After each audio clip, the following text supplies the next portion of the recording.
versus the number of actual cases that were investigated. After taking their information seriously and reviewing their information, it was determined that there were, in fact, some issues with the reporting of the data. I do want to stress to you that this issue is only in the reporting of the data. It does not affect or change the actual investigations during these years, nor does it change how any evidence in the cases was or are being handled.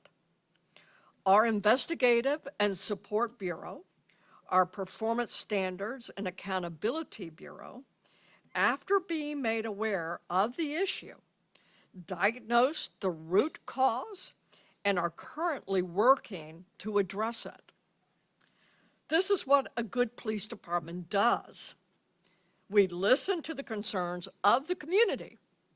We address any issues that are brought to our attention, and we publicly will own our failures and correct them. Now, I'll hand it over to Deputy Superintendent Nicholas Gernon, who will lead our Performance Standards and Accountability Bureau, that's who leads it, and he will explain the situation and the steps we're taking to address this situation to make sure it never happens again.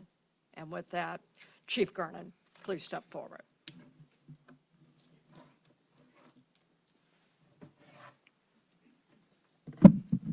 So thank you all for your time and for coming today. This is going to be a presentation about basically what happened, how we got to the root cause of it, and what we're doing to fix it. So we've really got to start with a little bit of history. What is the Uniform Crime Reporting Summary Reporting System? Back in 1930, the FBI kind of decided that they needed to have some uniform way of reporting what all crime looked like throughout the country. So back then they kind of came up with this hierarchy of crime system, whereas if there was a crime that occurred or a series of crime that occurred, they would pick the highest crime in that category and they would report that. And the benefits of this system is that because it's been going on since the 1930s, you can report crime over time and you can do these comparisons. And because it's uniform, you can compare cities to cities and state to state. So that was really kind of the important part of UCR, was that it was uniform. So every state has its own laws and its own nuances within its criminal law, but this put everything into the same category so that folks can make those apples to apples comparisons. One of the important parts for the purposes of explaining what happened here is that NOPD doesn't necessarily report directly to the FBI like most agencies don't. We report to an agency called the Louisiana Commission on Law Enforcement. And the Louisiana Commission on Law Enforcement takes all of the agencies within the state that report to them, and they package up the crime statistics and report it to the FBI. And then the FBI takes that information and reports it annually every fall in a publication that they call Crime in America. So this usually happens in the fall for the preceding year. About the 1980s or so, the FBI and the folks that put this program together, the UCR program it's called, the Uniform Crime Reporting Program, started to try and address some of the gaps in the data. So for instance, hierarchical reporting means that if there's, say, a robbery and a car theft and a murder, it only gets reported as a murder. So there's some data loss there, right? Because there were other things that happened in that series of incidents. So they came up with what was called the National Incident-Based Reporting System, or NIBRS is what we'll call it. So the NIBRS program has a lot more detail than the summary reporting system and allows for nuances in crime and crime trends to kind of be examined over time. So again, it's still a uniform reporting system, but it has a lot more pieces of the puzzle to it. In 2015, after about several decades of trying to implement this, the FBI set a hard national standard that by the time you reported your 2021 crime data, you would have to do so in a NIBRS compliant manner. So not the old summary reporting system where you would just report, whatever the hierarchy of crime was, numbers of rapes, numbers of robberies, numbers of murders, but you would actually use the NIBRS system, which kind of accounts for all those different crimes that occurred. Unfortunately, though, when 2021 came and ended, and it was time for agencies to submit this crime, NOPD did not have a NIBRS compliant records management system. But NOPD was not alone in this matter. Many large agencies in many cities, large and small, had trouble and challenges implementing a NIBRS compliant system. So this slide taken here from a recent article published by Jeff Asher, kind of shows what the progression of NIBRS compliance agencies were based on the cities of size. You can also see, looking at it in another way, other agencies, both large and small, nationally and in Louisiana, also had challenges implementing NIBRS. So for instance, in 2021, this chart taken from the Marshall Project, New York and LA did not have a NIBRS compliant reporting system in 21 and 22. And then when you drill down to Louisiana on the right, New Orleans, Shreveport, Lafayette, we weren't alone in this kind of journey on how we got here, right? So the basic premise is that we, like many cities, had challenges implementing a NIBRS compliant records management system. So in early 2023, the Louisiana Commission on Law Enforcement asked the NOPD and a number of other cities that had not submitted their NIBRS compliant data to give basically the old UCR data, to submit their crime stats so that we could try and understand what crime looked like in Louisiana. Because if you have several large cities throughout your state that didn't report crime data to them, then you're going to have a gap in your data. So they needed that gap to be filled. So NOPD is working to get a NIBRS compliant records management system. And while we did so, we also were working to try and fill the data gap for LCLE. So we in turn turned around and gave that data to LCLE, but we did not do so with the expectation that the data would be shared for the official FBI report that's published every year. Let me explain a little bit about where the data comes from. There's basically three, what I'm going to call systems of record. The first one is most of the crimes, so robberies, assaults, burglaries, thefts, things of that nature, are completed and compiled in the police department's electronic police reporting system. We call it EPR. And that's where analytics pulls most of the data from to say how many robberies were there, how many thefts were there, how many car thefts were there.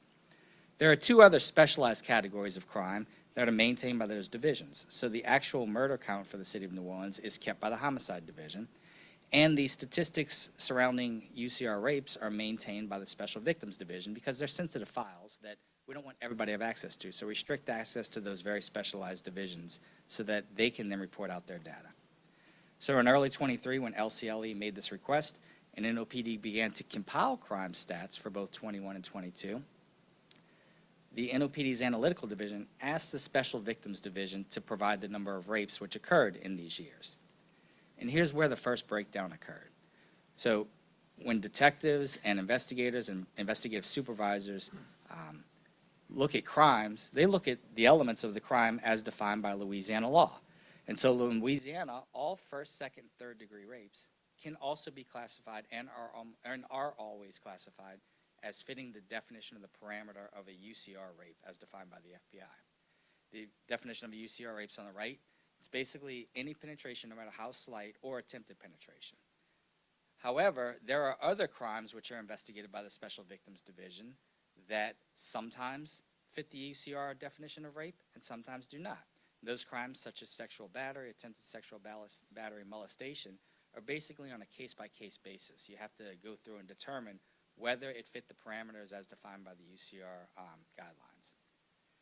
So we sent that report in early 23 to LCLE, and then in late 23, the FBI publishes their kind of annual report, and then in early 24, Mary Howell and a local researcher brought us this chart. This is theirs. And they pointed out to us that the 2021 data and the 2022 data for the number of rapes that occurred in those years were very inconsistent with previous year numbers. You can see that there's a tremendous fall off in 501 for 2021, 442 for 2022. You can also see, and just kind of note on this, and a lot of you guys have reported on this, is that as NOPD's, the public's confidence in NOPD, and especially our Special Victims Division, have risen, the number of rapes rose. So look at 2012, 2013, 2014, and you can ask all the researchers this, that as people had confidence that our survivors would be treated with dignity and with respect, and that they would have their concerns of sexual violence taken seriously, they became confident to come forward to us and share their traumatic events with us so that we could properly classify and report such. So that's why you'll see that upward graph. But the last 2 years was really what these researchers, Mary Howell and this researcher, pointed out to us and started to cause us to interrogate the data. I should pause here to kind of reiterate the fact that No investigations were impacted by this data reporting error to LCLE or eventually the FBI program. The investigations and the cases are classified based on Louisiana law, and those prosecutions are governed by the existing Louisiana revised statute. The error that we discovered is really about correcting the record in the national UCR FBI program, not related to how investigations are conducted or the outcomes of those investigations. So, in 2021, we reported 501 rapes to LCLE. That was because there were 501 rapes as defined by Louisiana law, first, second, third degree rape.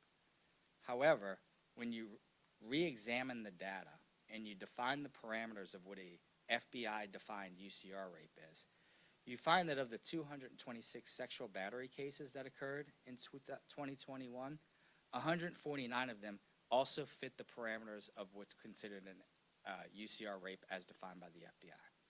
You also find that of the 138 indecent behavior or molestation cases that occurred in 2021, 46 of those fit the parameter of what the FBI would consider a rape for UCR reporting purposes.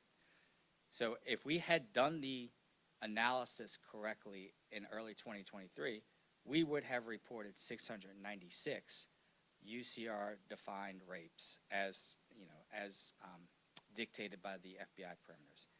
Remember, that's a snapshot in time. So in 2023, that's what the number stood as. Investigations continue, and we'll see that in a coming slide.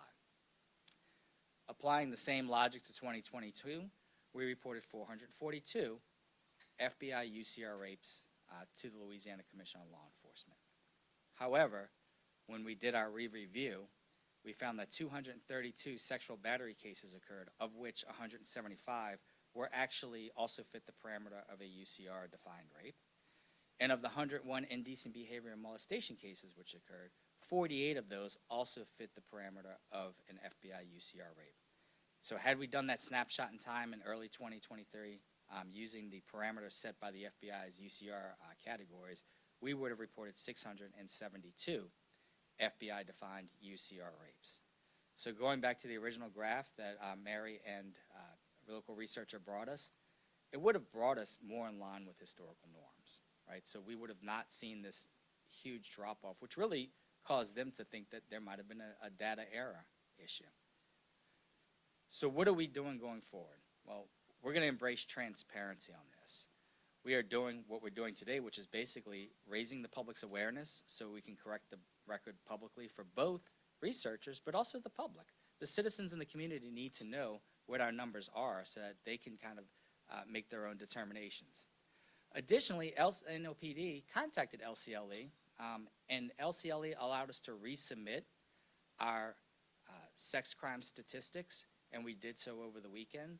And when we did, as we stood over the weekend, our 2021 numbers were 743, and our 2022 numbers were 726 FBI-defined UCR rapes. Remember how I said this is all a snapshot in time? Had we done it in 2023, it would have been those previous numbers. But what we decided to do was submit the numbers that we knew today are rapes, because these cases don't stop the minute they're reported. They're investigated. Investigators continue to collect evidence. Survivors get services, and as we gain evidence, we're able to better understand what occurred. And that's basically what occurred here, is why those numbers went up, is because that snapshot in time in 2023 increased to what it was this past weekend. We are also going to, in an additional spirit of transparency, start to publish quarterly reports on sex crime stats within the city of New Orleans. This is what the first quarterly report will look like, the first quarter for 2024. I will stress these are absolute raw numbers. This is the information as received at the time of report and at the close of the quarter. But we think it's important to give the public access to this raw data so that statisticians, researchers, and the public and the media can identify trends and interrogate the data to determine if there's anything going on with our data that we may not be aware of and bring it to our attention. We look at this data internally on a regular basis through our management meetings, through our MAX meetings, and we think it's important to share it with the public on a regular basis as well. We are additionally going to report a domestic violence quarterly summary each quarter. So much like we report crime stats every week, we think that it's important to kind of ensure that the public has a good trend analysis on what's going on with domestic violence statistics as well. So really at the suggestion of Ms. Howell, we're going to report both these sex crime stats and domestic violence quarterly summary reports so that outside external stakeholders can keep an eye on the statistics and determine if there's anything going forward. Again, very raw preliminary data, but it is the data that we have, and we think it's important that we share that data. We are also, in addition to this quarterly reporting, we recognize that there's a gap in how we collect the data. So very recently, the Sex Crimes Unit, the Special Victims Division, located, purchased, went through the procurement process, and implemented with the help of a grant, a sexual assault management system. And the sexual assault management system will help the sex crimes detectives manage their cases, help the sex crime supervisors manage what those detectives are doing on the cases, and also we believe it will help our statisticians translate the elements of Louisiana crimes, right? So if you have a crime, what does the law say that that crime is? And then translate the offender's behavior to what also fits perhaps a UCR definition. So in this instance, a detective will put in the elements of the crime, basically what happened, what they're investigating, and then we believe that this system will help us better report what fits UCR defined crimes such as rape, as opposed to trying to as opposed to trying to have individual detectives make that determination. Eventually, we're also going to implement a new records management system, which is NIBRS compliant, which is really kind of the crux of one of the issues of the gaps here, is that we're moving through the procurement process for a new records management system. Again, it is important for people to understand this didn't impact the way that investigations are conducted. Our investigations are conducted by our detectives based on Louisiana law. Prosecutions are conducted based on Louisiana law. This was a statistical reporting error to Louisiana Commission on Law Enforcement. And finally, I think it's important that we don't forget the survivors here, right? So our survivors and the people who have been through these horrible traumatic events need to know that there are services out there, that you're not alone, that if there's somebody that needs help, if there's there are resources available for survivors of sexual violence, and that you don't have to suffer alone, that you can connect to those resources, many of which you put on the screen here and which we will also share with the local media, because we want you to determine, so you can help move forward, so that you can help to move past a very traumatic event. So again, we really wanted to close with the fact that our survivors can have confidence that the Sex Crimes Unit bases their investigations on Louisiana law.